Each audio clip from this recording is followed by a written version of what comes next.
नमस्कार दोस्तों, यह है ज्ञानधारा चैनल।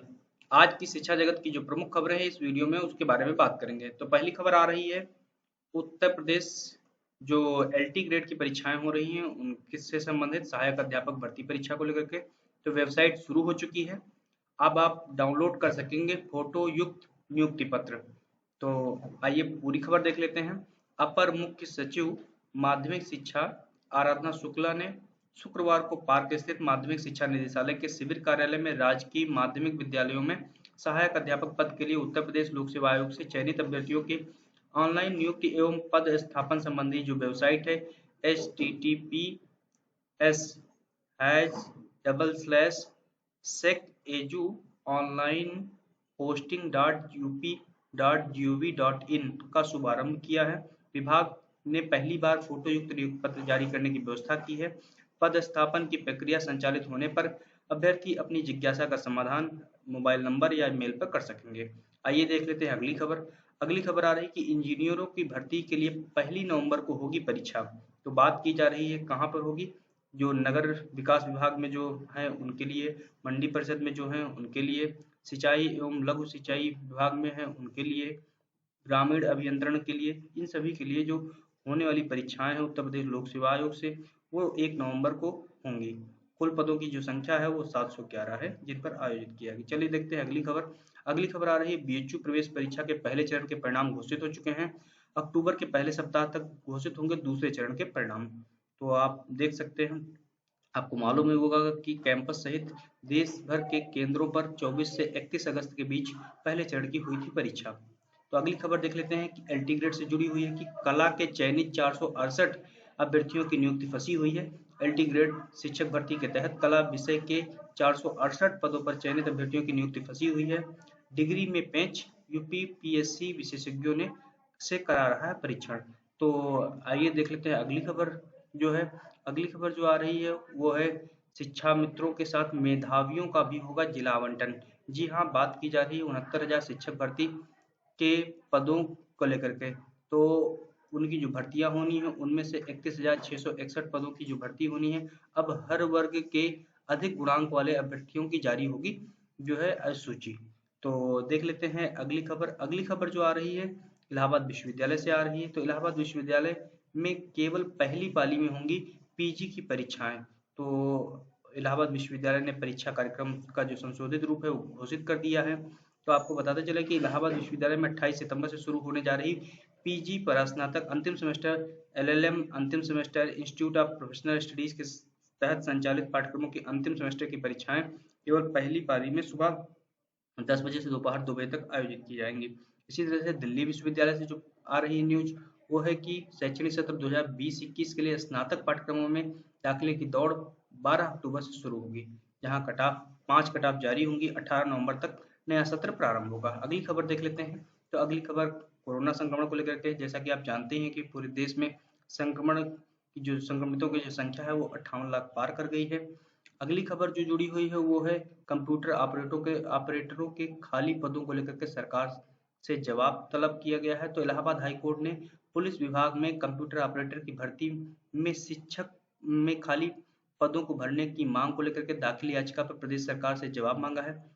आइए और अगली जो खबर है वो जुड़ी हुई है यूपी पुलिस पीएससी भर्ती जो है 18 में आयु सीमा की छूट को याचिका दायर की गई है। तो इलाहाबाद हाई कोर्ट में पुलिस पीएससी भर्ती 2018 में अन्य पिछड़ा वर्ग के अभ्यर्थियों को आयु सीमा में 5 साल की छूट देने की मांग के लिए याचिका दाखिल की गई है। अगली खबर देख लेते हैं। अगली खबर आ रही है कि नया शैक्षणिक सत्र 1 नवंबर से होगा। अगर नतीजों में देर हुई, जो कि अंतिम सेमेस्टर की जो परीक्षाएं हुई उनके नतीजों में देर हुई, तो 18 से शुरू होगा शैक्षणिक सत्र। तो स्नातक के पहले साल के विद्यार्थियों के लिए 2020-21 का सत्र 1 नवंबर से शुरू होगा। विश्वविद्यालय अनुदान आयोग की ओर से जारी किए गए दिशा निर्देश में शैक्षणिक संस्थाओं को मेरिट या एंट्रेंस आधारित दाखिला अक्टूबर तक पूरा करने को कहा गया। हालांकि इसके बावजूद इसमें क्वालिफाइंग परीक्षाओं के परिणाम में देरी अगर होती है तो विश्वविद्यालय जो है 18 नवंबर से नए सत्र की शुरुआत कर सकते हैं। अगली जो खबर आ रही है वो इलाहाबाद विश्वविद्यालय से संबद्ध इविंग क्रिश्चियन कॉलेज से जुड़ी हुई है, जहां पर पीजी में सीधे इंटरव्यू के आधार पर हो सकेंगे दाखिले और ईसीसी में स्नातक की प्रवेश परीक्षा 6 अक्टूबर को होगी। मतलब कि पीजी में पोस्ट ग्रेजुएशन से रिलेटेड जो भी कोर्सेज होंगे उनमें डायरेक्ट इंटरव्यू के बेस पे सिलेक्शन होगा और जो है जो ग्रेजुएशन लेवल की जो परीक्षा होगा उसमें एंट्रेंस के तहत, जो कि 6 अक्टूबर को होगी एंट्रेंस, उसके तहत एडमिशन होगा। उसी तरह से बीएड में प्रवेश परीक्षा के लिए 18 अक्टूबर को परीक्षा होनी है। अगली खबर आ रही है कि अनुभव प्रमाण पत्र में गड़बड़ी का मामला आया है प्रधानाचार्यों की नियुक्ति को लेकर के। तो सम्मिलित राज्य प्रवर अधीनस्थ सेवा यानी टीसीएस 2018 की भर्ती का विवाद बढ़ता जा रहा है। कुछ प्रतियोगी मूल्यांकन प्रक्रिया पर सवाल उठा रहे हैं। अब प्रधानाचार्यों की नियुक्ति में फर्जी अनुभव प्रमाण पत्र लगाने का आरोप लगाया जा रहा है। आरोप है कि निर्धारित योग्यता न रखने वाले कई अभ्यर्थियों का चयन प्रधानाचार्य पद पर किया गया है। चयन होने के बाद वे फर्जी अनुभव प्रमाण पत्र लगा रहे हैं। नियमानुसार अनुभव प्रमाण पत्र लगाने के बाद ही इंटरव्यू होना चाहिए था। प्रतियोगियों ने उत्तर प्रदेश लोक सेवा आयोग को पत्र लिखकर प्रधानाचार्य पद पर चयनित हुए अभ्यर्थियों का वेतन एवं अनुभव प्रमाण पत्र जांच कराने की मांग की है।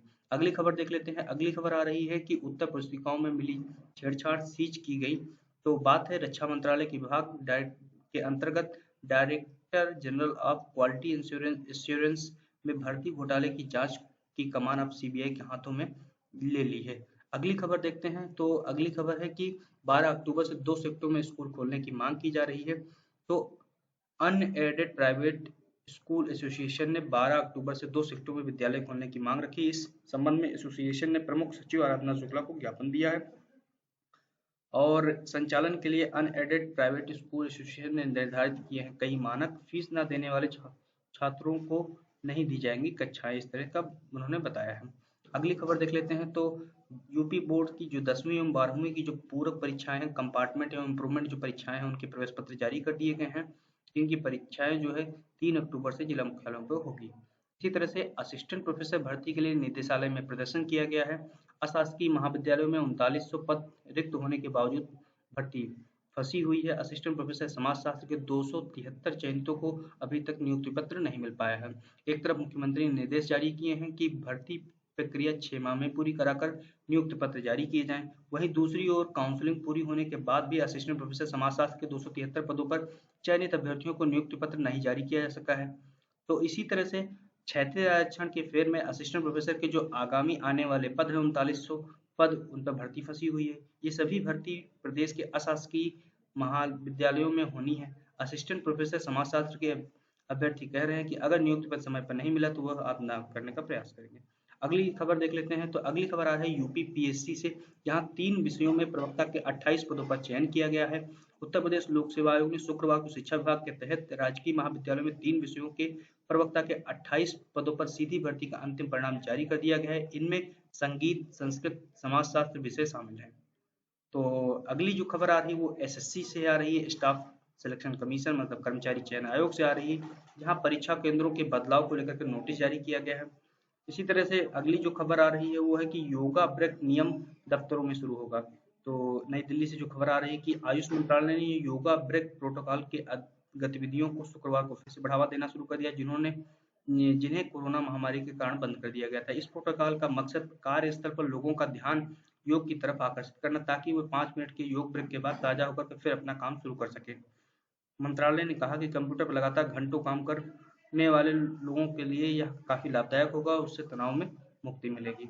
अगली खबर जो आ रही है वो बिहार से आ रही है, जहां पर बिहार में चुनावी बिगुल बज चुका है और 28 अक्टूबर से 3 चरणों में मतदान होने हैं। कोरोना काल में दुनिया का सबसे बड़ा ये चुनाव होने जा रहा है। महामारी के डर से 70 देशों में टाली जा चुकी है ये चुनाव प्रक्रिया। तो अब आपको बताते चले कि 10 नवंबर को आएंगे जो है चुनाव के नतीजे। जो पहला चरण होगा उसमें 28 अक्टूबर को होगा, दूसरा जो चरण का चुनाव होगा वह 3 नवंबर, तीसरा जो चरण होगा वो 7 नवंबर को होगा। और पहले चरण के अंतर्गत 16 जिलों के 71 सीटों पर जो चुनाव होने हैं, दूसरे चरण के अंतर्गत 17 जिलों की 94 सीटों पर चुनाव होने हैं, तीसरे चरण के अंतर्गत 15 जिलों के 78 जिलों पर चुनाव होने 78 सीटों पर चुनाव होने हैं। तो बिहार में आप जानते रहे कि भाई कुल मतदाताओं की संख्या जो है वो 7,39,27,396 है। तो ये एक इम्पॉर्टेंट न्यूज हो सकती है आपके लिए। इसी तरह से जो है हेलो इंस्पायर हेल्पलाइन 2 आज से प्रारंभ किया गया है और अंतिम तिथि 30 है। तो संयुक्त शिक्षा निदेशक खष्ट मंडल कार्यालय लखनऊ द्वारा 26 से 30 सितंबर तक हेलो इंस्पायर हेल्पलाइन 2 की शुरुआत की है। प्रतियोगिता में हिस्सा लेने वाले कक्षा 6 से 10 तक के विद्यार्थी हेल्पलाइन नंबर जो दिया हुआ है इस पे मॉडल एवं रजिस्ट्रेशन संबंधी जानकारी ले सकेंगे।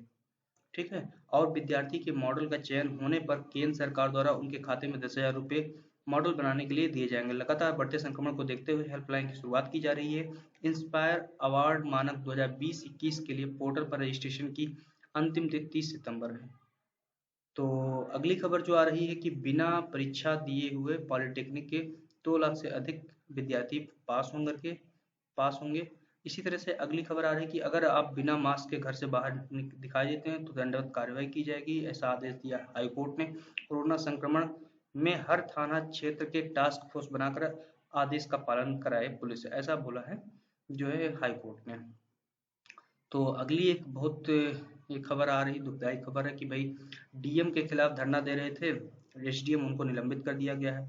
बात है प्रतापगढ़ की, तो डीएम एडीएम एसडीएम सदर पर नियम विरुद्ध कार्य करने और भ्रष्टाचार को संरक्षण देने के आरोप लगाते हुए अतिरिक्त एसडीएम शुक्रवार को डीएम कैंप कार्यालय में धरने पर बैठ गए। एडीएम कई एसडीएम की मान मनोबल के बाद वह हटने को तैयार नहीं हुए। इसके बाद एसडीएम विनीत कुमार उपाध्याय को शासन ने निलंबित कर दिया है। उनके निलंबन का आदेश अपर मुख्य सचिव नियुक्त एवं कार्मिक मुकुल सिंह ने जारी किया है। तो अगली जो खबर आप देख रहे हैं कि इतनी खबरें जो आपकी शैक्षणिक जगत के लिए बहुत महत्वपूर्ण है। इसी तरह की और शैक्षणिक जगत की जो प्रमुख खबरें हैं उनसे जुड़ने के लिए हमारे चैनल को सब्सक्राइब करें, चैनल का बेल आइकन दबाएं, जिससे कि आपको रोज का रोज शिक्षण जगत की जो प्रमुख खबरें हैं वो आपको लगातार मिलती रहे। भर्तियों को लेकर के हो गया, या विश्वविद्यालयों से जुड़ी हुई जो खबरें हैं, या कोई नया प्रोग्राम लॉन्च हुआ है या योजना कोई आई है, उससे जुड़ी हुई आप खबरें जान सकते हैं। धन्यवाद।